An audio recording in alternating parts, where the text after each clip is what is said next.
Hi friends, कसे आहेत तुम्ही सगळे? Welcome to my channel. तर आज आपण पुरणपोळी बनवणार आहे. एकदम सोपी अशी आणि हे पुरण आपण तुम्ही 4-5 दिवस फ्रीजमध्ये ठेवून कधी पण तुम्ही गरम गरम असे पुरणपोळी खाऊ शकता. इथे मी 2 वाटी चणा डाळ 1 तास भिजवून घेतलेली होती.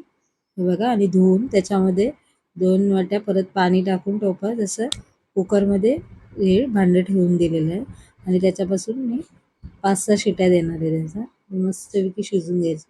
चणा डाळ जर भिजवली तर ती चणा डाळ शिजायला पण चांगली शिजते आणि तिच्या पुरणपोळ्या पण मस्तपैकी होते.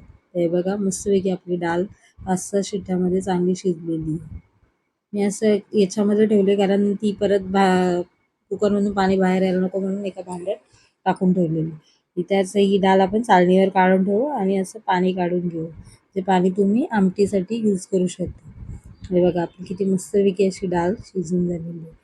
असं पाणी काढल्यामुळे जास्त शिजवायला पण लागत नाही कारण गूळ घातल्यावर अजून पाणी येईल म्हणून त्याच्यासाठी. आता मी त्याच कुकरच्या ह्याच्यामध्ये ही डाळ टाकलेली आहे. तर 2 वाट्या मी इथे चणा डाळ घेतली होती तर 1.5 वाटी मी गूळ घेतलेला आहे.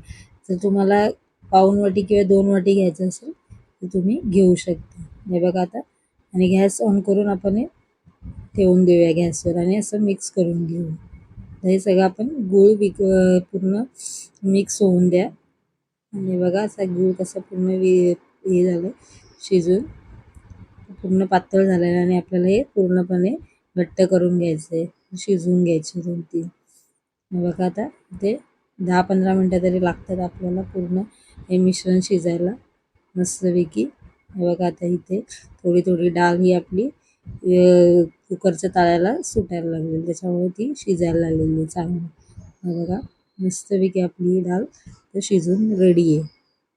अशा पद्धतीने हे जर पुरण तुम्ही करून फ्रीजमध्ये ठेवलं तर आरामशीर 4-5 दिवस टिकतं आणि तुम्हाला पाहिजे तेव्हा तुम्ही पुरणपोळ्या करू शकता. इथे मी हे चाळण घेतले आणि याच्यावर हे पुरण टाकून गरम असतानाच ते पुरण लगेच आपण चाळणीतून चाळून घेऊया कारण थंड झाल्यावर ते चालणार नाही.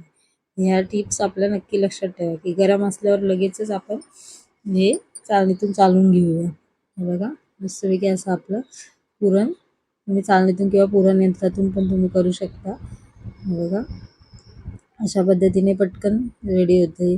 एखादा ग्लास किंवा तांब्या पण तुम्ही घेऊ शकता आणि त्याच्याने पटकन होईल. आपलं किती मस्तपैकी पुरण रेडी झालं आणि याच्यामध्ये मी आता वेलची पूड टाकलेली. वेलची पूड कधीच अगोदर टाकू नका कारण त्याचे कण वगैरे अडकू शकतात याच्यामध्ये आणि मग त्याचा वास पण येत नाही. तर वास नंतर चांगला राहतो म्हणून त्याच्यासाठी वरून नंतर वेलची पूड आणि जायफळ पूड तुम्ही टाका इथे आणि थोडंसं मीठ तुम्ही इथे टाका आणि हे सगळं मिश्रण मिक्स करून घ्या. ते अजून टेस्टी होईल आणि ती डाळ पण मस्तपैकी थंड झालेली होईल. अजून मिक्स पण चांगली होईल आणि जर तुमची डाळ थोडी पातळ वगैरे झाली असेल तर तुम्ही थोडं पाणी कपडा घेऊन त्याच्यातलं थोडं पाणी काढू शकता किंवा थोडे आपले कांदे पोहे असतात ते पोहे घेऊन तुम्ही ते पोहे मिक्सरला लावून त्याचं पीठ याच्यामध्ये टाकून थोडे डाळ मस्तपैकी रेडी होते. आता इथे आपली तर डाळ मस्त झाली आहे बघा. मस्तपैकी गोळा तयार झाला. तर इथं मी गव्हाच्या पिठाच्या करणार आहे पुरणपोळ्या. त्यासाठी मी 1 कप गव्हाचं पीठ घेतलेलं आहे. ते आपण चपातीचं पीठ आहे. माझं लोकवनचं गहू आहे त्याचं मी पीठ करून घेतलेलं. तर 1 कप पीठ घेतलं आणि हे पीठ चाळून घ्या कारण कधी कधी थोडा कोंडा असतो किंवा एखादा 1-2 गव्हाचे दाणे राहिलेले असतात त्याच्यामुळे पीठ चाळून घ्या. त्याच्यामध्ये थोडं मीठ चवीनुसार टाका आणि इथे थोडी हळद टाकणार. तर तुम्हाला हळद नको असेल तुम्ही नाही टाकली तरी चालू शकते. हे बघा मस्तपैकी इथे थोडीशी हळद टाकणार आणि आपण आता हे पीठ जसं आपण चपातीला पीठ मळतो तसंच पीठ मळायचं. जास्त की एवढं जास्त असं मळायचं एवढं काही हे नाही आहे. आपण इथे थोडं थोडं पाणी टाकून हे बघा मस्तपैकी असं पीठ रेडी करून घेऊ. ही जर रेसिपी आवडली तर नक्की लाईक, सबस्क्राईब आणि शेअर करायला विसरू नका. पोळ्या करताना आपल्याला जास्त करून कसं पीठ वगैरे मैद्याचं असेल तर जास्त वेळ मळायला वगैरे लागतं पण याच्याचा गव्हाच्या पिठाचा तसा काही प्रॉब्लेम नसतो. ते पीठ पटकन मळून पण होतं आणि त्याच्या पुरणपोळ्या पण मस्तपैकी होतं.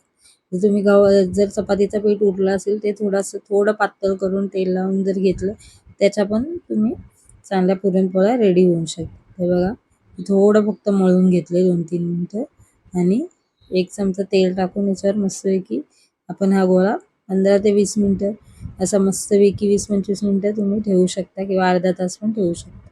हा बघा, हा आपला गोळा परत थोडासा मी मळून घेतलेला आहे.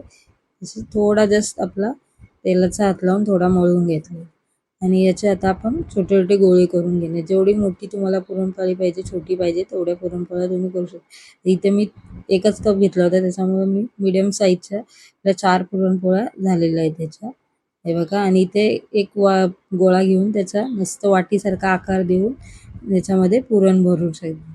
जेवढं तुम्हाला पुरण याच्यामध्ये दुप्पट पण नाही तर तेवढंच जेवढा गोळा आहे तेवढाच पुरण याच्यामध्ये तुम्ही टाकू शकता. बघा आणि सगळीकडून मस्तपैकी पॅक करून आपण हा गोळा रेडी करून घेऊ. बघा मस्तपैकी आपला अशा पद्धतीने आपण सर्व रेडी करून घेऊ. सर्वकडून दाबून असा मस्तपैकी याचा हे रेडी करून घेऊ. तर इथे मी पोळपाटावर एक पेपर घेतलेला आहे, न्यूजपेपर, आणि हे मी लाटताना तांदळाचं पीठ घेणार आहे. जर तुम्हाला गव्हाचं पीठ घ्यायचं असेल तर तुम्ही गव्हाचं पीठ पण घेऊ शकता.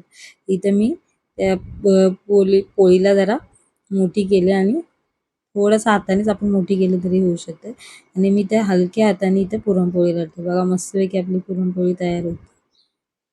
त्या हलक्या हाताने लाटा, चपातीसारख्या एकदम आपण पटापटा लाटतो तसं न लाटता फक्त कडेकडेने किंवा तुम्ही पेपर पण हलवू शकता. असं पेपर हलवून हलवून थोड्या साईडने कड्याकडाने असं लाटू शकता. हे बघा मस्तपैकी अशी आपली पुरणपोळी रेडी झालेली आहे.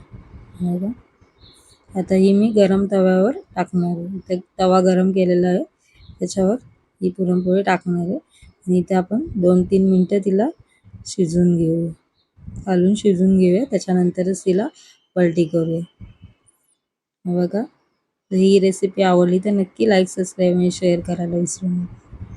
हे बघा आता इथे 2 मिनटात आपण ही पलटी करून घेऊया आणि परत 2-3 मिनटं हिला शिजवून घेऊया. इथे मी तूप टाकलेलं आहे. तुम्हाला तेल टाकायचं असेल किंवा काय डालडा वगैरे टाकायचं असेल टाकू, पण घीमध्ये अजून चांगलं होतं. तर मी इथे घी यूज केलेलं आहे. इकडं तर बघा 2 मिनटं शिजलेली थोडी ती खालून अशी फुगायला लागलेली आहे. तर इथे आपण शिजायला लागले तर परत थोडंसं घी तुम्ही टाकू शकता आणि हिला आपण आता पलटी करून घेऊया. बघा आपली मस्त खरपूस अशी व्हायला लागली आणि फुगली पण इथे. थोडी कधी कधी हे होतं त्याच्यामुळे तिथून ते हे निघायला लागलं, हवा निघालेली, त्याच्यामुळे ती पूर्ण फुगली आहे. पण आपली पुरणपोळी बघा किती मस्तपैकी एवढी रेडी झालेली आहे. अशा पद्धतीने नक्की एकदा बनवून बघा तुम्ही पुरणपोळ्या. मैदा वगैरे खाण्यापेक्षा कधी ते गव्हाचं पीठ आपलं चांगलं असतं आणि मैद्याला जास्त मळायला लागतं एवढं की पूर्ण हे, त्यापेक्षा ह्या मस्त होतात बघा. आणि पुरणपोळी नेहमी काढताना अशीच जाळीदार कोणत्या तरी याच्यावर काढून ठेवा. त्या जाळीवर काढल्यामुळे त्या थंड झाल्या तर चांगल्या राहतात. नाहीतर मग ते सगळं पाणी आपलं पेपर वगैरे वगैरे काढले तर त्या पाणी परत त्याने अजून त्या वेगळे हे होऊन जातात. म्हणून नेहमी अशा जाळीदार याच्यावरच पुरणपोळ्या काढत जा, जाळीवर, म्हणजे कशा त्या जास्त पाणीदार अशा एकदम पिचपिचीत वगैरे होणार नाही. इथे बघा मी 2 पुरणपोळ्या आपल्या रेडी करून घेतल्या आणि इथे तूप लावून तुम्ही मस्तपैकी अशी पुरणपोळी सर्व करू शकता. बघा ही रेसिपी आवडली तर नक्की लाईक, सबस्क्राईब करा. बघा किती मस्त आपलं पुरण आतपर्यंत गेलेलं आहे. हे बघा ही मस्त सॉफ्ट अशी पुरणपोळी आपली रेडी झालेली आहे. किती मस्त टेम्पटिंग अशी दिसते. तर नक्की ह्या होळीला बनवून बघा. थँक्यू.